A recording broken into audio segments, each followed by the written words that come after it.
الحمدللہ والصلاة والسلام علی رسول اللہ اما بعد فاعوذ باللہ من الشیطان الرجیم بسم اللہ الرحمن الرحیم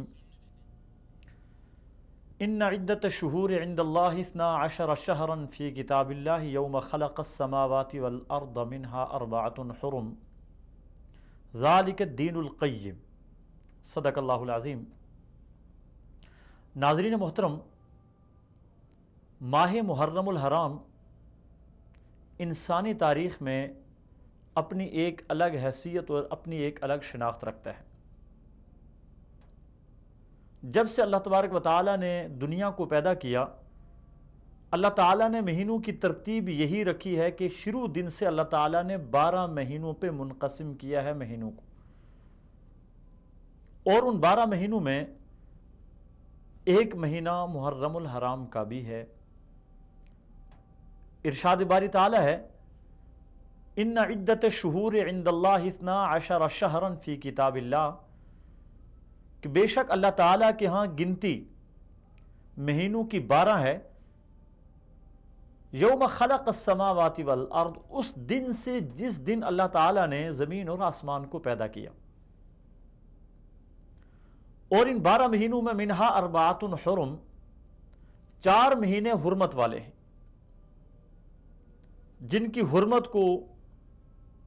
اللہ تبارک و تعالیٰ نے پامال نہ کرنے کا حکم دیا، اور ان 4 مہینوں میں ذی قعد، ذی الحج، محرم اور رجب ہے۔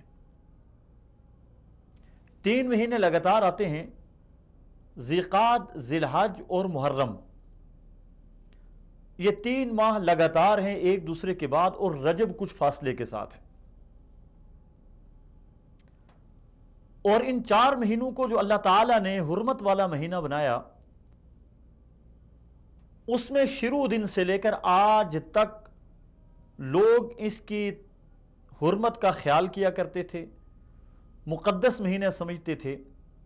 اور ان مہینوں میں باہمی چپقلش، ایک دوسرے کے ساتھ لڑائی، قتل و قتال، ڈاکہ زنی اور دوسرے چیزوں سے اجتناب کیا کرتے تھے۔ اہل عرب کے ہاں رسول اللہ صلی اللہ علیہ وسلم کی آمد سے قبل قبائل میں جنگیں ہوا کرتی تھی، اور خصوصاً قبائل کا اکثر حصہ ایسا تھا جس کا گزارا ہی لوٹ مار پر ہوتا تھا۔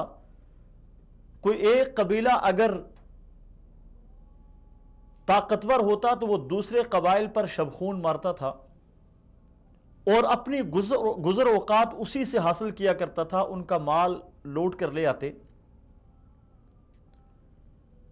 لیکن اس کے باوجود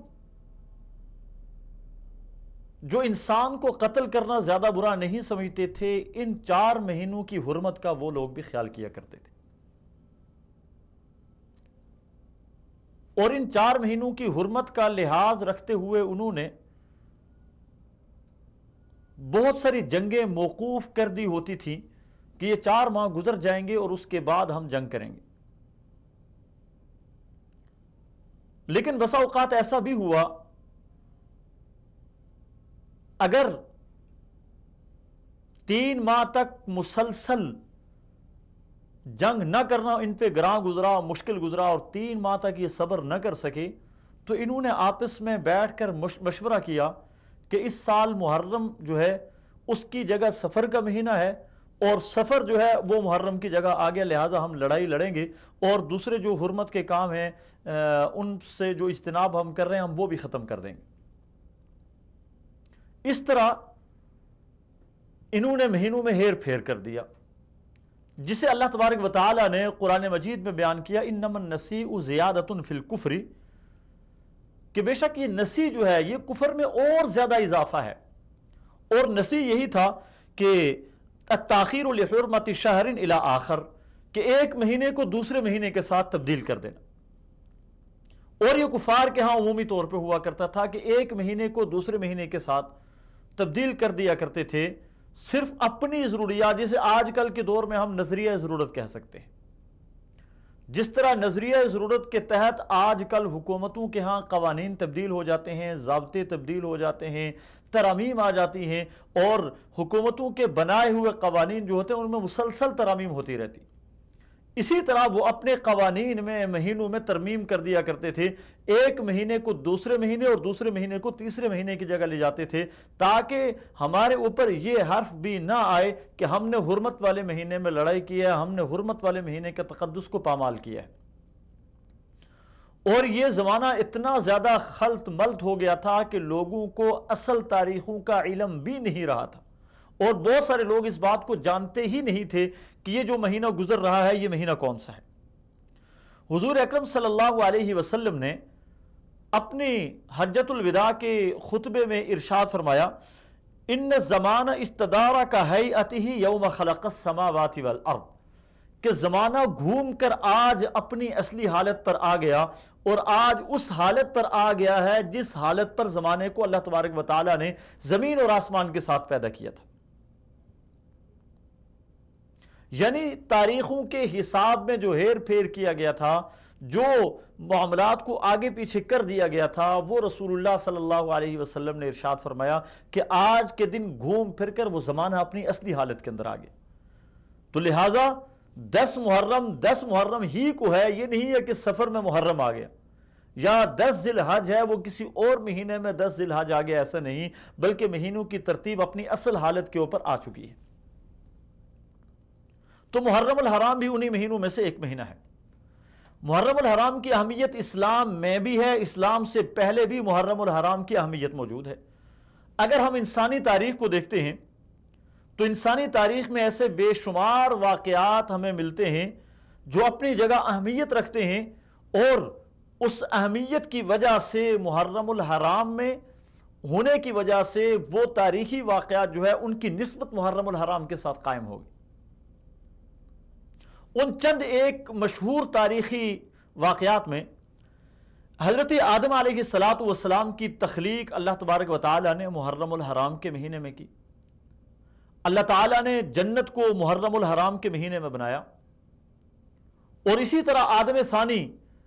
حضرت نوح علیہ السلام جب 950 سال تک اپنی امت کو دعوت دیتے رہے اور سوائے 80 کے قریب لوگوں نے ایمان قبول کیا، ان کے علاوہ کوئی ایمان قبول کرنے والا نہیں تھا، تو اللہ تبارک و تعالی نے ان کی پوری قوم کے اوپر عذاب مسلط کیا، اور حضرت نوح علیہ السلام ایک کشتی کے اوپر بیٹھ گئے، اور وہ کشتی جا کر ایک جودی واستوت علی الجودی، جودی نامی پہاڑ کے اوپر ٹھہری۔ جودی نامی پہاڑ کے اوپر یہ کشتی جا کر 10 محرم الحرام کو ٹھہری تھی۔ اسی طرح روایات میں آتا ہے کہ بنی اسرائیل کو اللہ تبارک و تعالیٰ نے حضرت موسیٰ علیہ السلام کے ذریعے فرعون سے جو نجات دلائی ہے وہ بھی محرم الحرام ہی کا مہینہ تھا،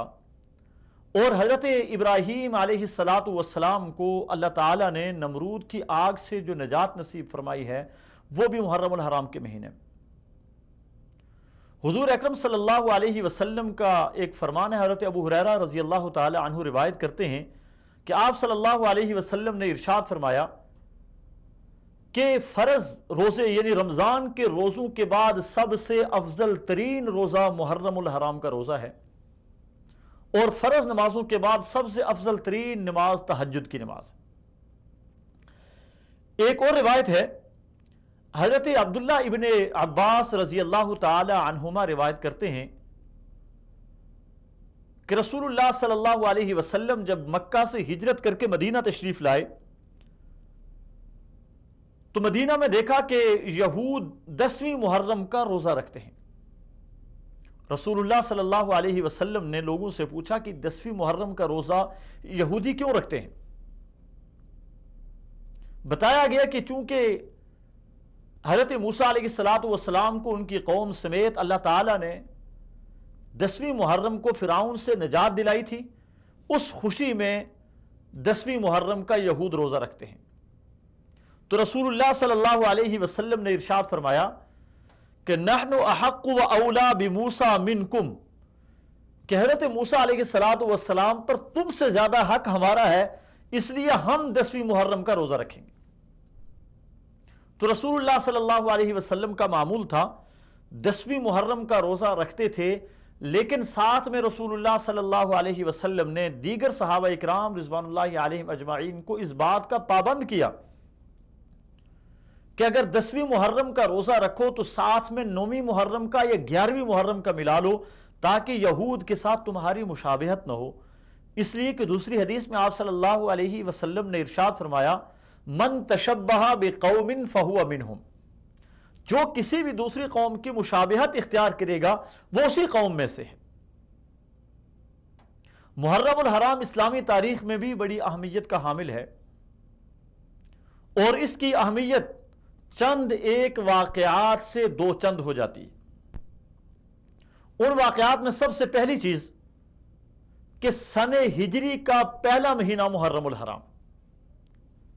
سن ہجری جس کی بنیاد سیدنا فاروق اعظم رضی اللہ تعالی عنہ نے رکھی، اور ہجرت کا جو سفر ہے اس سال سے سن ہجری کا آغاز کیا،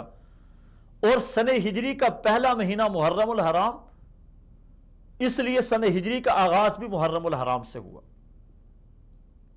محرم الحرام کی پہلی تاریخ کو اسلامی تاریخ کی ایک عظیم شخصیت سیدنا فاروق اعظم رضی اللہ تعالی عنہ کا یوم شہادت ہے۔ سیدنا فاروق اعظم رضی اللہ تعالی عنہ صحابہ اکرام میں ایک بلند مقام رکھتے تھے، اور مراد رسول ہونے کی وجہ سے خود رسول اللہ صلی اللہ علیہ وسلم کے انتہائی زیادہ قریب وزیر اور مشیر تھے، اور متعدد احادیث میں رسول اللہ صلی اللہ علیہ وسلم نے سیدنا فاروق اعظم رضی اللہ تعالی عنہ کے فضائل اور مناقب کو بیان کیا۔ ایک موقع پہ رسول اللہ صلی اللہ علیہ وسلم نے اپنے دائیں ہاتھ میں سیدنا صدیق اکبر رضی اللہ تعالی عنہ کا ہاتھ پکڑا، اور بائیں ہاتھ میں سیدنا فاروق اعظم رضی اللہ تعالی عنہ کا ہاتھ پکڑا، اور دونوں ہاتھوں کو فضا میں بلند کیا اور ارشاد فرمایا، ہاکذا نبعث یوم القیامہ، کل قیامت کے دن ہم اس طرح اٹھائے جائیں گے۔ یکم محرم الحرام سیدنا فاروق اعظم رضی اللہ تعالی عنہ کا یوم شہادت ہے، اور اسی طرح 10 محرم الحرام سیدنا حسین ابن علی رضی اللہ تعالی عنہ نے تاریخ اسلامی کی ایک عظیم الشان قربانی پیش کی، اور اس عظیم الشان قربانی کو جتنی مظلومیت والی قربانی کہا جائے اس کے لیے الفاظ کم ہیں۔ سیدنا حسین ابن علی رضی اللہ تعالی عنہ نے وادی کرب و بلا میں اپنے خاندان سمیت ایک عظیم الشان مارکے کے بعد اپنی اور اپنے خاندان کے 50 سے زائد افراد کی قربانی پیش کر کے اسلام کو زندہ و جاوید کیا، اور اس بات کی واضح مثال ہے کہ سیدنا حسین ابن علی رضی اللہ تعالی عنہ کا خون مقدس تھا، جسے اللہ تبارک و تعالی نے اپنے ہاں قبول کیا، اور شہادت کی عظیم موت سے سرفراز فرمایا، وہ موت جس کے بارے میں رسول اللہ صلی اللہ علیہ وسلم نے خود اپنی خواہش کا اظہار کیا، لَوَدِدْتُ أَنْ أُقْتَلَ فِي سَبِيلِ اللَّهِ، میری خواہش ہے کہ مجھے اللہ کے راستے میں شہید کر دیا جائے، ثُمَّ أُحْيَا، اور پھر مجھے زندہ کیا جائے، ثُمَّ أُقْتَلْ، پھر مجھے شہید کر دیا جائے، ثُمَّ أُحْيَا، پھر زندہ کیا جائے، ثُمَّ أُقْتَلْ، اور پھر شہید کر دیا جائے۔ سیدنا حسین ابن علی رضی اللہ تعالی عنہ کی شہادت سے محرم الحرام کی اہمیت دو چند ہوگی۔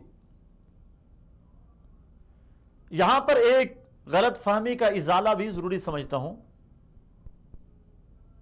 کہ لوگ یہ سمجھتے ہیں کہ شاید محرم الحرام کی اہمیت سیدنا حسین ابن علی رضی اللہ تعالیٰ عنہ کی شہادت کی وجہ سے، حالانکہ ایسا نہیں ہے۔ محرم حضرت حسین ابن علی رضی اللہ تعالیٰ عنہ کی پیدائش سے پہلے بھی اہم تھا، آپ کی پیدائش سے پہلے بھی اس دن کو انسانی تاریخ میں بھی اور اسلامی تاریخ میں بھی اہمیت حاصل تھی۔ جیسا کہ میں نے پہلے ذکر کیا، متعدد انبیاء اکرام علیہم السلام کی زندگی میں پیش آنے والے اہم ترین واقعات محرم الحرام میں وقوع پذیر ہوئے، اور یہودی محرم الحرام کی 10ویں تاریخ کا روزہ رکھتے تھے۔ رسول اللہ صلی اللہ علیہ وسلم نے 10ویں محرم کے روزے کی اہمیت کو بیان کیا، اور رسول اللہ صلی اللہ علیہ وسلم نے صحابہ اکرام کو اس دن کے روزے رکھنے کی تلقین فرمائی، خود روزہ رکھا اور امت کو اس دن کے روزہ رکھنے کی تلقین فرمائی۔ یعنی سیدنا حسین ابن علی رضی اللہ تعالیٰ عنہ کی پیدائش سے پہلے بھی یہ دن اہم تھا، آپ کی پیدائش کے بعد بھی، آپ کی شہادت سے پہلے بھی یہ دن اہم تھا، اور سیدنا حسین ابن علی رضی اللہ تعالیٰ عنہ کی شہادت کی وجہ سے اس دن کی اہمیت دو چند ہوگی۔ 10ویں محرم الحرام کو سیدنا حسین ابن علی رضی اللہ تعالی عنہ کی یاد منانا، وہ شہید ہیں،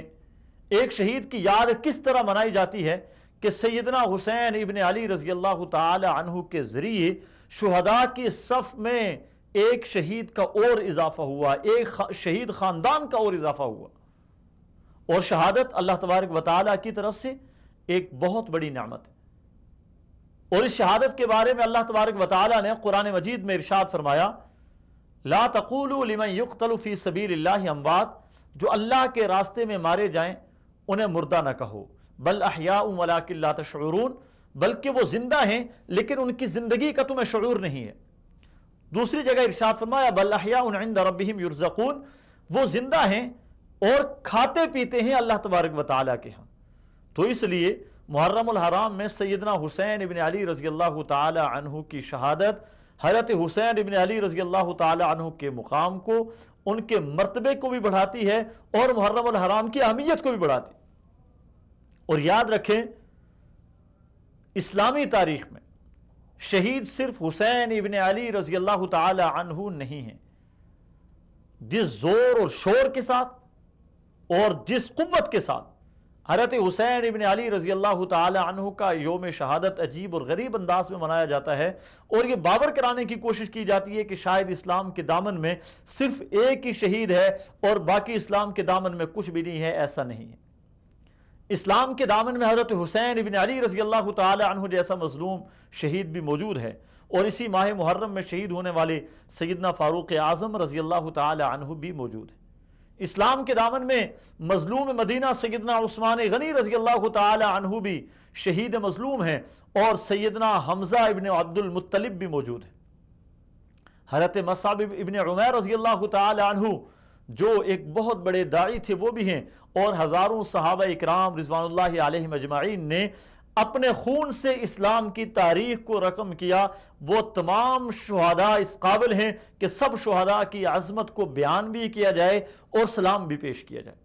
محرم الحرام اسلامی تاریخ کا اہم ترین مہینہ ہے، اور اس کی 9ویں اور 10ویں کو رسول اللہ صلی اللہ علیہ وسلم نے حکم دیا کہ روزہ رکھا جائے، نہ کہ اس دن سبیلیں لگائی جائیں، نہ کہ اس دن چاول پکا کر تقسیم کیے جائیں، نہ کہ اس دن لوگ ماتم کریں، اپنا خون نکالیں۔ اس چیز کی اسلام میں کوئی حیثیت نہیں ہے۔ اللہ تبارک و تعالی ہمارا حامی و ناصر ہو۔ والسلام علیکم ورحمۃ اللہ وبرکاتہ۔